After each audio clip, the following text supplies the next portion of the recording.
I am excited to be with you today. It is a big opportunity. I'm John Bowen, and I'm here to help you accelerate your entrepreneurial success. This program is all about like-minded entrepreneurs coming together and building a great business that supports the quality of life they want. We're not in business for more business. We're in business to support the quality of life for not only ourselves, but for all stakeholders.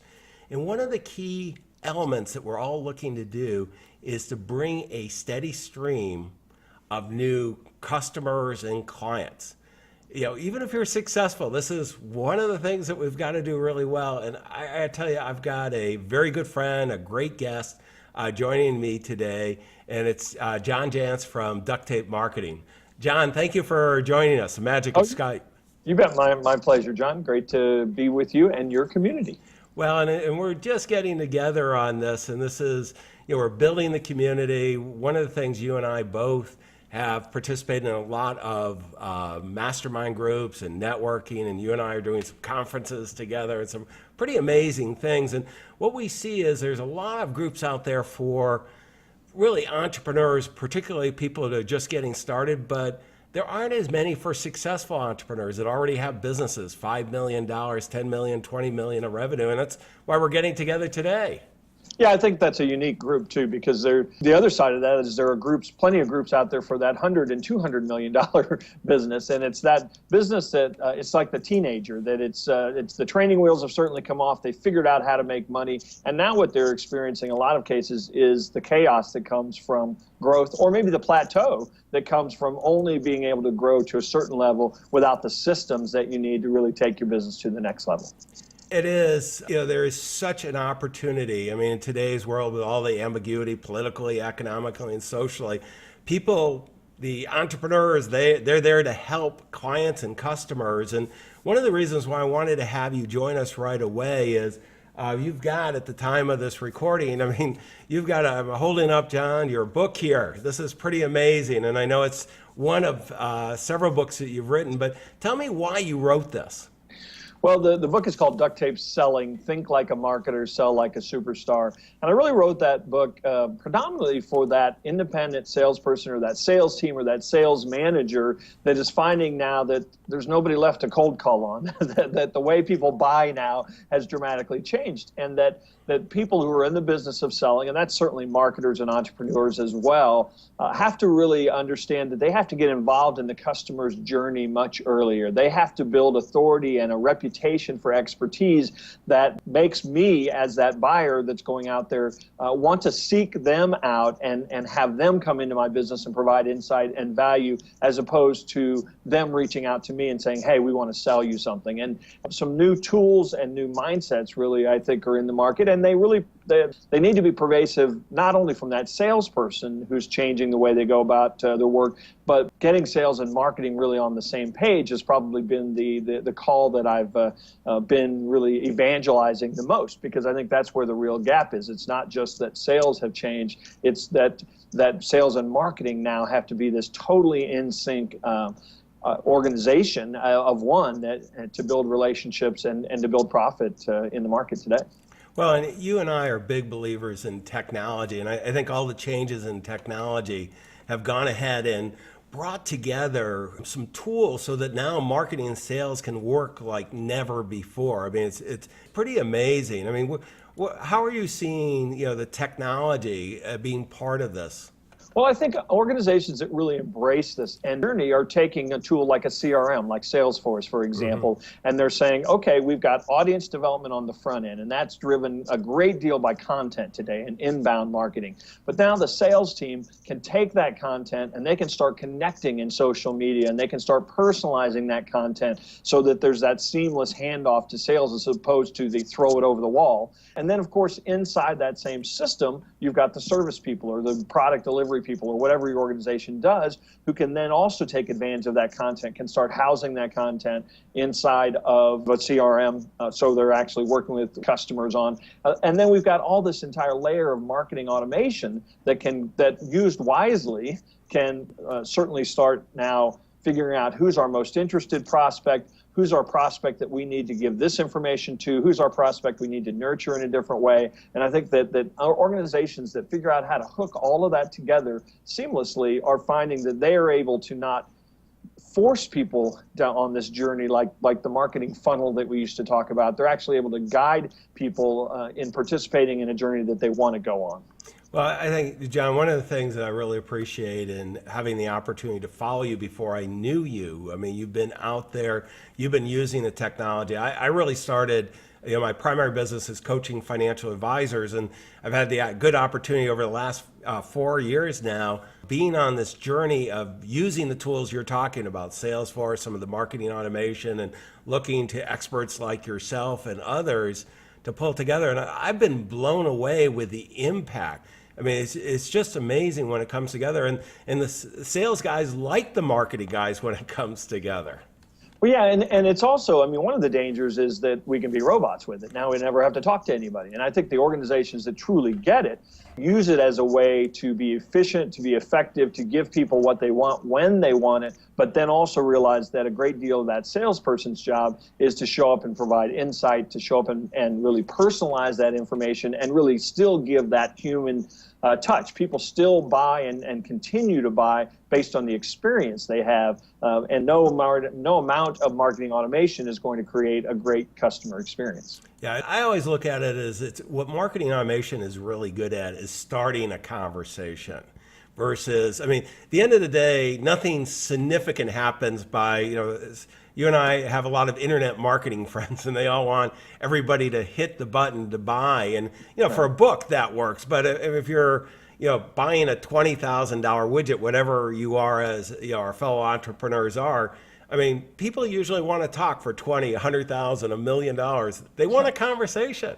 Yeah, but what's interesting about that is even that level of spend, they don't want you to waste their time. So they don't want to just say, come in and sell me. And so that all that content and that all that automation does is allows them to kind of screen you, if you will, and really create this trust account by showing them you do know what you're talking about, you do add value, you're not just out there to make a buck. The other people are out there saying good things about you. You can prove that you deliver the results that you talk about, and then I'm going to invite you in. And I think that that's a part that a lot of people really forget. You don't get invited in because you shout the loudest. You get invited in because you develop or I'm able to develop through content or even through human connection in, say, social networks. I'm able to develop a relationship where I say, okay, I trust you. And I think that bar has actually gotten much higher.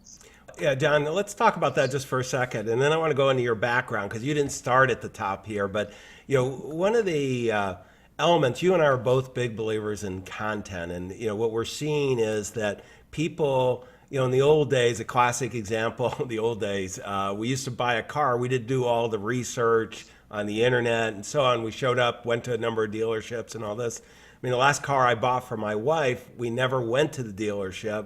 Right. And they dropped it off at the house and everything was done on computers. So that's happening more and more in all businesses. How are you seeing that evolution today as you're coaching so many of the small, mid-sized businesses?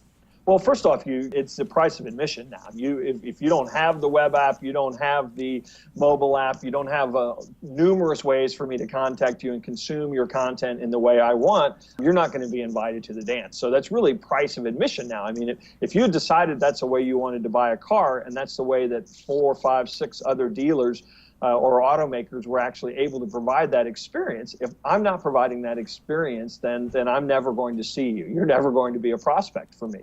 And so I think first rule is that people have to realize that is how people have chosen to buy today, and we need to be enabling that. We need to be making it easy. We need to be producing not just loads of content, but content with intent.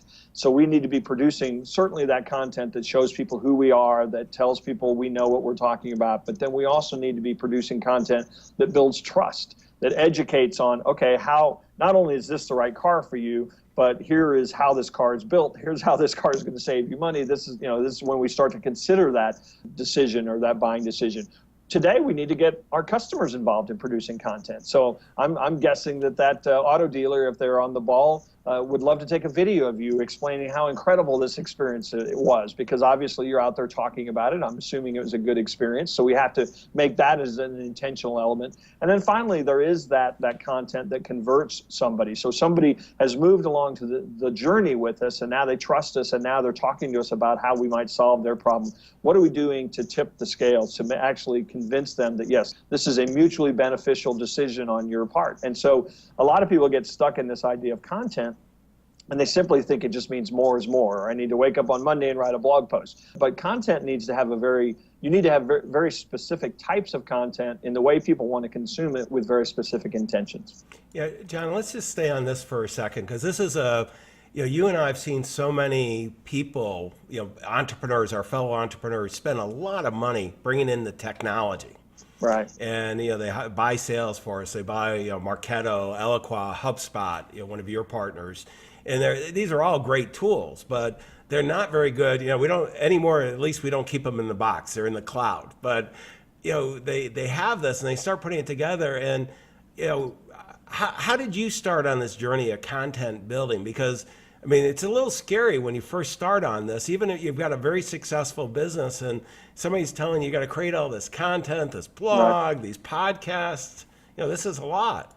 Well, the way that I really started, and I've coached people for years now, is that you have to first map out, well, there's a couple of things. On the front end, you have to know exactly who it is that you're after, who makes an ideal customer for your business, so that you're actually writing content that appeals to the right people. You have to also be very clear about what's our unique point of view, what's our difference, how are we doing something that is different than everybody else who says they do what we do. That idea of strategy is actually the first part. So many people want to jump into the tool of the week or the idea of the week, and without that firm strategy, I think at best you're thrashing around and getting lucky maybe occasionally. So that's really the starting point. But then what we like to do is actually map the whole customer journey. What is your customer? What is their problem? What are they thinking at the stage they go out looking for somebody like you?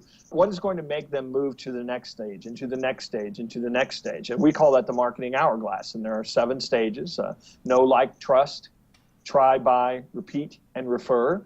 And so one of the first things we do is when we map that out, some companies have those touch points already. Some have giant gaps in that journey. So we start mapping out content to say, okay, what can we do? What kind of content can we fill to get people to know us? Well, what about moving them to a stage where they want to like us and then trust us? And then what about a try, and then buy and repeat and refer and so on? And so content is one of the things that really powers that journey. Obviously, a whole nother layer today is your online presence, and the way that you can connect in social networks, and the way that you can mine networks for leads is a whole nother layer of that. But that's how we really map out the content roadmap. You have to think like a publisher and produce an editorial calendar based on the content, the subjects you should be writing about, but then certainly filling in that journey, using content to really move people along that hourglass, those stages in the hourglass. First time I saw you present that, and we were together, and it was like, wow, everybody knows the marketing sales funnel, but you've turned it a little upside down.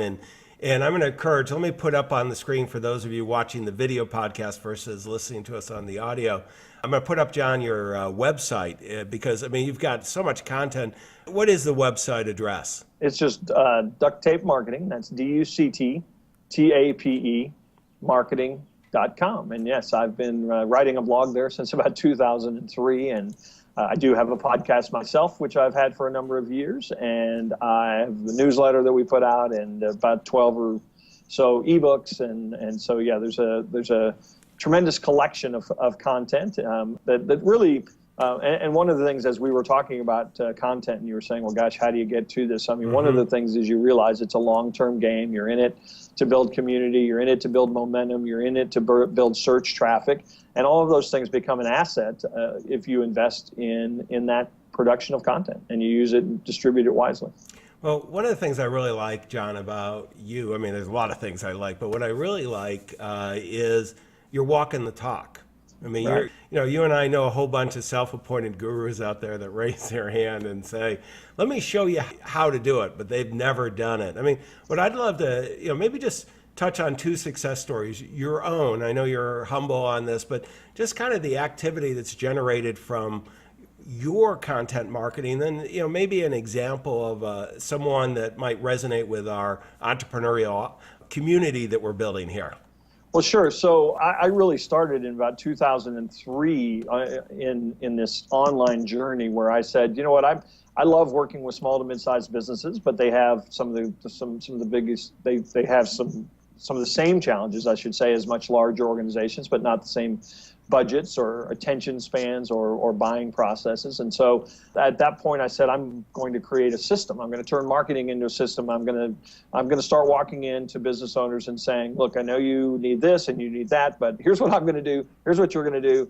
Here are the results we hope we can expect. And by the way, here's what it's going to cost. And while I was essentially trying to solve my own frustration, it turns out that was really one of the greatest frustrations of most small to mid-sized businesses is buying marketing services. The large agencies don't want to bother with organizations of that size typically. And so now they're getting advice from a graphic designer or a copywriter or somebody that's really just doing their piece of it. And so what we did is we turned marketing into a system that had a very set path, that had a very set methodology, and it was music to a lot of people's ears because really in the end, while we have a lot of great creative ideas and we bring strategy to our customers, in the end, what I think they like the most is that we help them organize this chaos that is their marketing. Even organizations that you look at them, you're saying, well, you're a 10, 15, $20 million business, you must be doing something right. They will tell you time and time again that it's all scattershot. It's all over the place. This works, maybe that works. I don't know if this works. And so somebody that comes in and says, we're going to start with strategy, and then we're going to map out your journey and your content and your social connection. It's really music to their ears because in many cases, it's one of the first times that they felt in control of their marketing. And so that's a great deal of what we bring. I appreciate the compliment that I walk the talk because all I really do is write about and do what I try and what's worked for me and what I've seen work for other people. I don't purport to have created any incredible theories about economics or anything in that category. I just try things, and what works I keep, and what doesn't work I don't keep. And I think that really, certainly from my writing and my speaking standpoint, I think brings a pretty genuine nature to it because it's all very practical. I have a tendency to try to break things down and simplify them, make them available to really anybody that wants to build a business. No, and it's been so valuable. So I'm going to encourage everybody to go Duct Tape Marketing. I'll hold up the book one more time. Get not only this book, but let me click on the website. You can see John's got a few books, all great. I started with Duct Tape Marketing, and then the Commitment Engine and the Referral Engine, they're all phenomenal. And it's just a path you've been taking. And this is one of the things that I really like, John, is this client pathing, or the putting the systems together. And it's so invaluable because you get overwhelmed. Once you lay it out, that with the tools we have, it's pretty amazing what you can do. But I want to go back to, the backstory now. Okay. Sure. How did you get into this business? And, do you wake up one morning and say, I want to be a marketing guru helping, small and mid-sized businesses do really well? Well, there probably is a degree of that. You never know when you actually consciously wake up to that idea, but certainly that's a lot of what drives me today. I got out of college and went to work for an ad agency and really found that I enjoyed the industry tremendously and felt like I had a flair for the industry, but I was hopelessly unemployable. I always wanted to do my own thing, very entrepreneurial, I suppose, tendency. And so I, without a whole lot of thought and planning, or certainly not enough, I jumped in and did my own thing. And that was 25 years ago.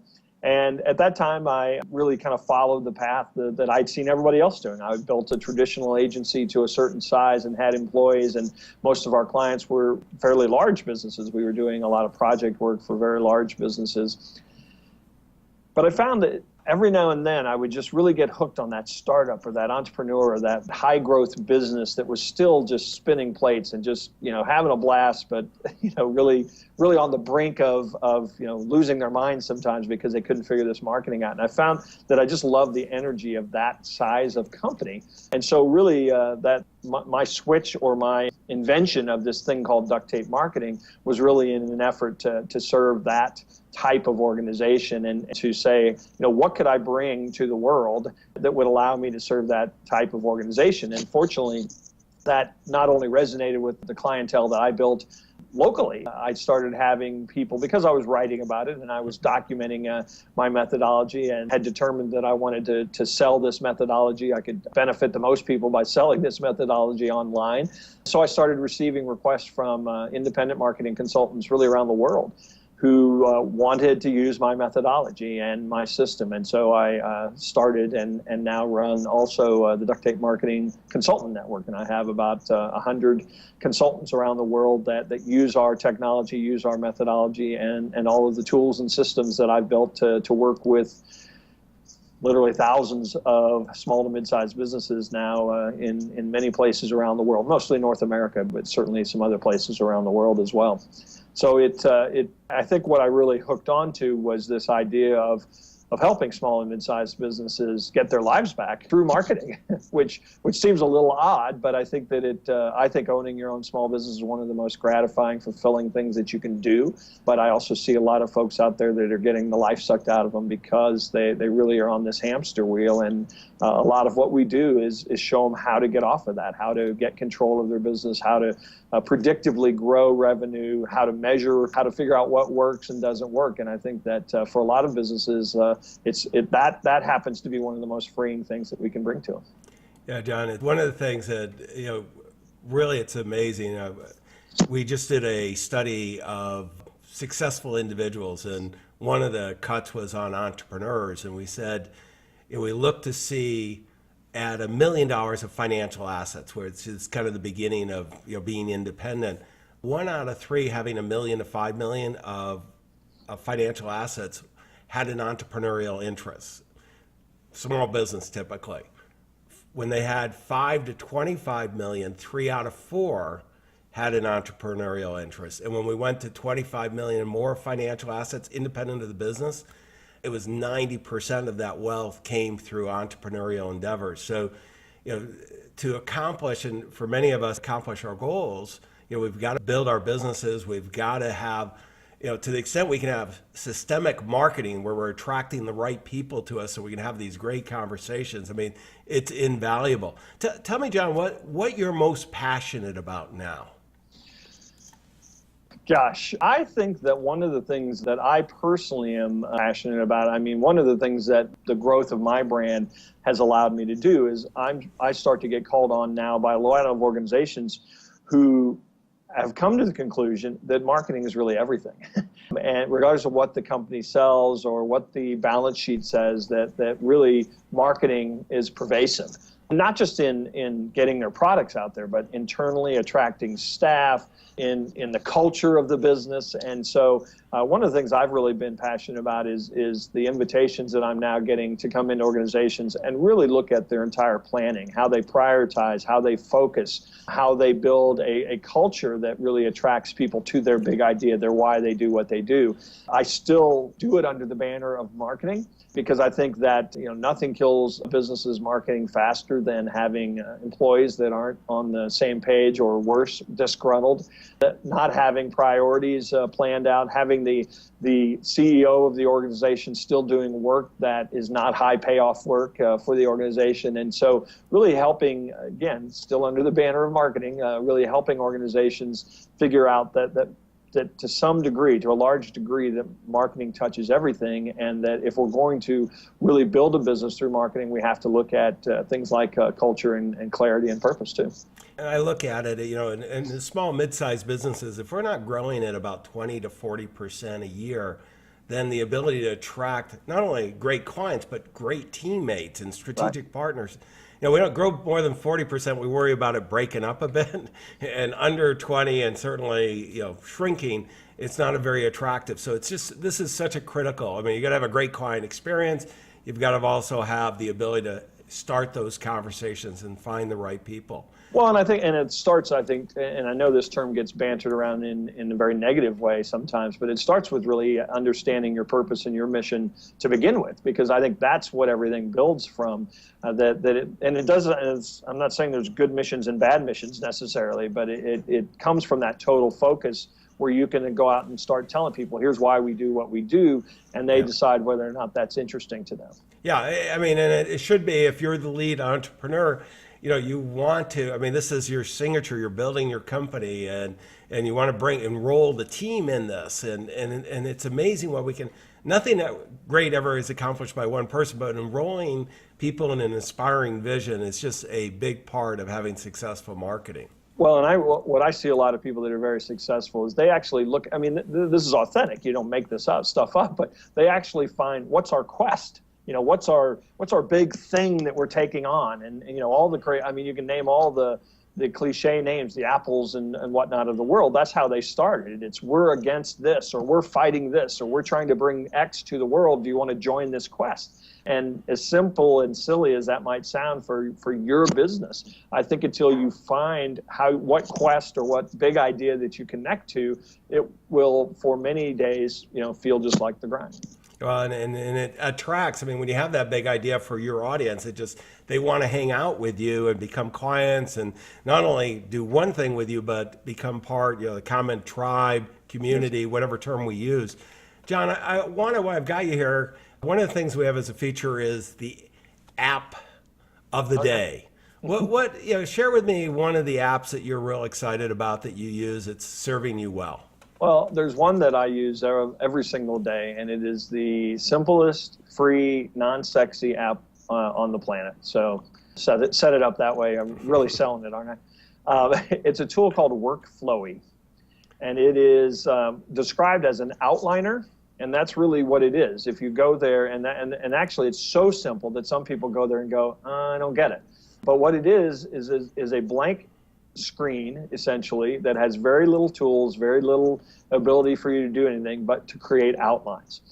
And once you get that idea, the way we use it is to outline projects, to outline our entire business, and then of course everything nests like a nice outline. Everything nests under something. You can categorize it, you can move it, you can share a component. So if you map out and brainstorm about a new product, you outline that, and then you can share that with somebody that's working with you on it, for example. But one of the things I really like about it is you can keep almost all your entire life, in one big picture. I have personal parts of my outline, and it just is so simple, and so there's no distractions. There's nothing to learn other than this mindset of just treating everything like a simple outline. And it's really phenomenal. I visit every day. It's taken over as my to-do list. It's taken over as my blog idea list. It's taken over as pretty much every category of thought that I have to keep track of goes in there. I'm not familiar with John. I use a mind map. Is it kind of like mind mapping and flowcharting? It kind of is, except there aren't really these bubbles. I mean, if you just think about an outline, and that's all it is. So you can say, work outline, projects, HR, and you can do it by department. You can do it by day, and things that you want to get done. I mean, it's just, you set it up any way you want. And I think that's one of the intimidating things for a lot of people is there are no choices necessarily or options or add-ons. It's just a simple outline, but it's once you get in the habit of using it, it's pretty phenomenal. That's great. Thank you for sharing it. I'm going to go last question here. And you've helped so many firms really accelerate their success, serve their customers and clients well. And I mean, that's one of the things I love about capitalism, the value you bring to the marketplace. You have the opportunity to do extremely well by doing well by others. And what I'd love to get is, with the experience you've had, all the clients you've worked with, what would be the one idea, the entrepreneurial idea of the day that you would want to share with your fellow like-minded successful entrepreneurs? Well, it's probably not an original idea, but it's one that's really changed a great deal of the way I go to work, and you're going to recognize this, John. But taking at least a day a week to not do your daily routine.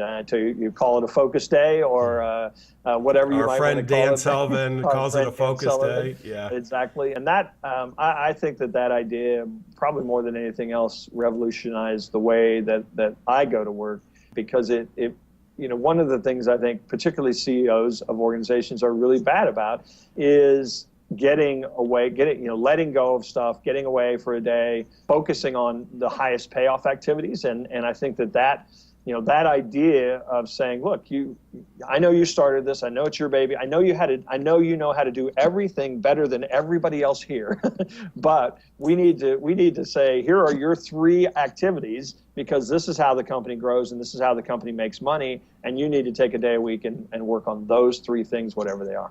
no, it's the one thing that's so amazing is when you do take some time off to get recharged and so on, you can come back re-energized. Oftentimes, even when you're off, your mind, entrepreneurial mind, kicks into something, and then when you come back, you can really make a difference. And it's conversations also on the these would be the buffer days, bringing together like-minded entrepreneurs that you and I and others, we've been in groups together, we're sharing ideas, and great things happen where Dan Sullivan of Strategic Coach and you and I and some others are putting together, really we're the motivation of putting together this podcast, and we're going to be doing a series of virtual conferences together, and it's really through bringing together this community, your community and others. I mean, we have the opportunity to change the world, do well by doing well. I mean, it's a great time to be alive. Absolutely. John, thank you again for joining us today. And if you definitely check out Duct Tape Marketing. I do. It's tremendous content, a great podcast, as well as all kinds of resources. You can see great content marketing being done well. In addition, check out Accelerating Entrepreneurial Success. We've abbreviated it because entrepreneurial is hard to spell. It's AESnation.com. You can go to, and we'll have all kinds of resources, including a transcript of this conversation and the resource links for what we've talked about today. In the meantime, John, keep on making a difference. I really appreciate your partnership here. Thanks. My pleasure.